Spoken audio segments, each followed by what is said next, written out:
जोडी गाडगे या मालिकेच्या नवीन भागामध्ये आपल्याला असं पाहायला मिळते की धैर्य आणि सावी या दोघांचा दुरावा आता संपणार आहे. कारण सावी नीता आणि अवंतीला बोलते, वहिनी मला असं वाटतं की मी आता धैर्यला सगळं खरं जाऊन सांगावं, म्हणजेच मी बरी झाली असं सांगावी, कारण ते एकटे हरून गेलेत आणि मला त्यांना असं हरताना अजिबात बघायचं नाहीये. त्यावर ते दोघी बोलतात, हे बघ सावी, तू जे करतेस ना ते योग्य आहे आणि असंच मी म्हणणार, तू जा आणि सगळं काही धैर्यला सांगून टाक. आता असं म्हटल्यानंतर ती तिकडे गेलेली असते. इकडे दारूच्या नशेत म्हणजे धैर्य जो असतो ना ते दारू असते आणि बसून असतो.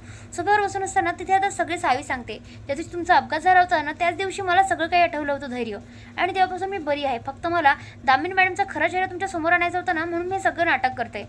खरं तर माझ्या पप्पांचा अपघात हा मुजुमदारच्या घरून दामिनी मॅडमनेच केला आहे आणि मला हेच सांगायचं होतं. आता इकडे त्याला ऐकू येतं की नाही हे त्यालाच माहिती आहे, तर तुम्ही पूर्ण भाग बघा, तुम्हाला कळेल की काय सर आणि काय नाही. हां, आणि चॅनलला आता सबस्क्राईब करा जर तुम्हाला पाहायचं असेल की दामिनीचा कसा खरा चेहरा सगळ्यांच्या समोर येतोय. त्यासाठी तुम्हाला पूर्ण व्हिडिओ बघावा लागेल. जोडी गाडगे या मालिकेच्या नवीन भागामध्ये आपल्याला असं पाहायला मिळणार आहे की आता या सगळ्यानंतर सावी जी असते ना ती विचारच करत असते. त्यावर धैर्य बोलतो, आई झालं असं की तो आता सगळं सांगत असतो. म्हणजेच बॅड न्यूज अशी आहे की फोन तर भेटला होता, पण एक इन्स्पेक्टर आला आणि त्यांनी सांगितलं की ही केस जी आहे ना मी स्वतः हाती घेतली आहे, कारण मला असं वाटतं की मीच या सगळ्यामधून इन्फॉर्मेशन काढू शकेन. पण या फोनमध्ये काहीच नाही आहे. काय आहे ना, आम्ही हा सगळा फोन चेक केला आहे. त्यावर धैर्य बोलतो, म्हणजे काय म्हणायचं आहे तुम्हाला, यामध्ये काहीच नाही आणि हा खाली फोन आहे. त्यावर तो बोलतो, येस सर, हा फोनच डेड आहे, त्याच्यामुळे तुम्ही काहीच करू शकणार नाही यामध्ये. त्यावर तो आता या सगळ्यामध्ये लगेच दामिनीला दुसरी बॅड न्यूज सांगतो की आई आणखी एक महत्त्वाचं म्हणजे त्याच्यात अजून एक बॅड न्यूज आहे, जी म्हणजे ज्या जागेवरनं सुधाकर काकाचा फोन सापडला त्या जागेवर रक्तही आजूबाजूला सांडलेलं होतं. म्हणजेच मला असं म्हणायचं आहे की या सगळ्यामध्ये जसं मधुसूदन काकांसोबत जे काही घडलंय ना ते सुद्धा आता त्यांच्या बाबतीत सुद्धा घडू शकतं, म्हणजेच घातपात. आणि आता असं म्हटल्यानंतर दामिनीकडे खुश होते आणि बोलते, चला काहीतरी काम चांगलं माणुसकीत झालंय म्हणावं. म्हणजेच काय तर इन्स्पेक्टरने पैसे तर घेतले पण त्याला एक काम सुद्धा केलं. आता कुणीच काहीच करू शकणार नाही आणि असं म्हणून ते एकटी खुश होत असते. इकडे सावीला आठवतं कशाप्रमाणे आपल्या बापाला दामिनीने उडवलंय. 2 ते 3 वेळ तिने आपल्या बापाचा अपघात घडवून आणला आणि त्यांच्यावरून गाडी चालवलेली. इतकंच नाही तर आता या सगळ्यामध्ये तिला एक गोष्ट आठवत असते, सुधाकर काका भेटलेले पण सुधाकर काका आपल्यापासून दूर झाले. आणि इतकंच नाही, तिला सगळं आठवून तिचं आता डोकं भारी व्हायला लागलेलं असतं आणि तिच्या डोळ्यासमोर अंधारी आलेली असते.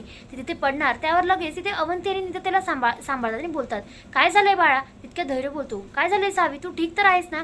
आणि असं म्हणून तिला आता तिथे सोफ्यावर बसवतात. तितक्यातच तिच्या डोळ्यासमोर परत त्या फोन नंबरचा, म्हणजे जो नंबर तिला सापडलेला असतो त्या नंबरच्या गाड्या आणि त्या नंबरचे सगळं काही अल्टापलट झालेलं तेच आठवून तिच्या मनाला अजून त्रास होत असतो. आणि इतकंच नाही, तिच्या डोक्याला सुद्धा तिला असं वाटतं की आपण किती मोठी चूक करून बसलोय, आपल्या हातात काहीच राहिलेलं नाहीये आणि सगळं काही निसटून गेलंय, असंच मात्र तिला वारंवार वाटत असतं. इकडे आता लगेच दामिनी बोलते, काय झाले सावी तुला. तितक्यातच लगेच आता धैर्य बोलतो, मी एक काम करू का, डॉक्टरांना बोलून आणू का, कारण सावीला बरं वाटत नाही. त्यावर दामिनी बोलते, कशाला तिला बोलून आणायचं डॉक्टराला, म्हणजे ती नुसती घाबरली आहे ना, त्यासाठी कशाला डॉक्टर वगैरे लागतात. एक काम कर, तिला रूममध्ये घेऊन जा, ती घाबरली आहे ना, होईल नीट व्यवस्थित थोड्या वेळात. आणि असं म्हणून तितक्यात तो बोलतो, थांब सावी, मी तुला उचलूनच घेऊन जातो. आणि असं म्हणून तिला उचलून तो घेऊन जात असतो. या सगळ्यामध्ये तिच्या मागे नीता आणि अवंती आणि इरा सुद्धा जातात. तर या सगळ्यामध्ये आता तिथे दामिनी बोलते, धैर्य, तुला माहित नाही मी तुझी आई आहे आणि तुझ्यापेक्षा 2 पाऊल नेहमी पुढं असते. तुला कुठल्याच प्रकारचा पुरावा हाता लागणार नाही ना याची पूर्ण खातिरदारी केली मी. आणि असं म्हणून ती आपल्या गुणगाणं गात असते, स्वतःचीच गुणगाणं गात असते.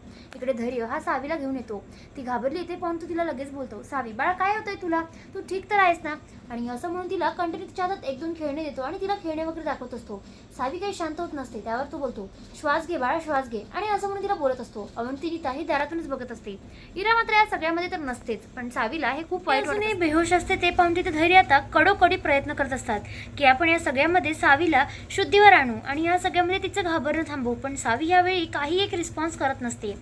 इकडे आता दामिनी विचार करत बोलते, सावी तुला काय वाटलं होतं तुझ्या बापाचा गुन्हेगार म्हणजे काय जिवंत ठेवेल का मी, आणि आता तो सुद्धा मेलाय तुझ्यासाठी. आणि असं म्हणून ते आता स्वतःवरच खूप ग्रेट असं किती छान वागले वगैरे वगैरे, किती जिंकली वगैरेची खुशी म्हणवत असते. तर इकडे आता या सगळ्यामध्ये इन्स्पेक्टर जो असतो ना तो दामिनीला भेटायला बोलवतो, कारण त्याला त्याचा मोबदला सुद्धा घ्यायचा असतो ना. तर इकडे आता दामिनी एक सुनसान जागेवर आलेली असते. तिथे आजूबाजूला बघते कुणीच नसतं. तितक्यातच इन्स्पेक्टर तिथे येतो आणि बोलतो, मॅडम मानलं की नाही मला, माझ्यामुळे सगळं झालंय, माझ्यामुळे. त्यावरती बोलते, पण फोन तर डेड होता ना. तितक्यात असं होतं की धैर्य साहेब जे आहेत ना ते यायच्या आधी मी तिथे पोहोचलो. नंतर तुमचा फोन आला तसं मला त्या जागेवर पोहोचावंच लागलं. तो ज्युनियर ऑलरेडी तिथे सगळ्यांना शोधतच होता, म्हणजे सुधाकर रावांना सगळीकडे.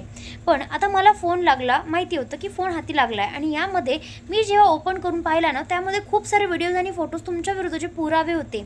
आणि इतकंच ना, त्याच्यामध्ये तुम्ही कशाप्रकारे खून केलं आहे, मधुसूदनला कसं मारलं ना ते सगळं होतं. आणि महत्त्वाचं म्हणजे ते मला सगळं डिलीट करावं लागलं.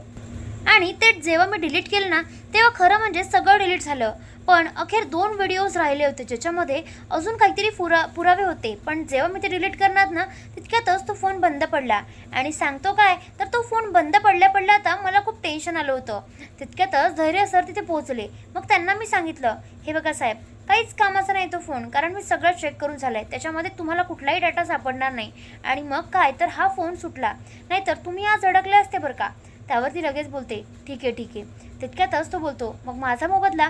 तर या सगळं म्हटल्यानंतर लगेच तिथे आपले मोबदला म्हणजे त्याच्यासाठी पैसे हा गड्डी भरून काढून देते आणि बोलते, हे घे पैसे. आता असं म्हटल्यानंतर लगेच तो बोलतो, मॅडम मला एक सांगा, म्हणजे माझ्या मनात एक डाऊट होता, विचारू का. त्यावरती बोलते, विचार ना. आता म्हणजे तुम्ही तर सुधाकर रावांना शोधायला हवं होतं, पण तुम्ही त्यांचा फोन, म्हणजे तुम्हाला माहीत होतं का ते तिथून गायब होणार आहे, तुम्हाला खात्री होती वाटतं.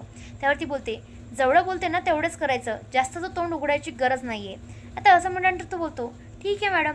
आणि असं म्हणून तिकडे ती दामिनी जी असते ना ती आता आपल्या घरी निघालेली असते. इकडे धैर्य हा डॉक्टरांशी बोलत असतो. डॉक्टरांना बोलतो, साहेब म्हणजे सर खरं झालं आहे ना तर म्हणजे आता तो सांगत असतो की सावीला ना पुन्हा एक धक्का बसला आहे, म्हणजे तिच्या काकांचा गेल्याचा. आणि तेव्हापासून ती खूप घाबरली आहे, नेमकं काय करावं ना अजिबात कळत नाही आहे. आता ती असं का वागते काय नाही माहीत नाही, पण तिला धक्का मात्र बसला आहे. तितक्यात ते बोलतात, तुम्हाला कळतंय का मिस्टर मुजुमदार तुम्ही काय वागताय. अहो मी तुम्हाला आधीच सांगितलं होतं की त्यांना मेंटली जर प्रिपेअर करायचं असेल, त्यांना बरं करायचं असेल तर त्यांच्यापासून कुठलेच धक्के पचवता येणार नाही त्यांना. आणि तुम्ही त्यांना धक्क्यावर धक्के देताय. अहो त्यांच्या मनाला किती ताण पडत असेल तुम्हाला कळतंय तरी का.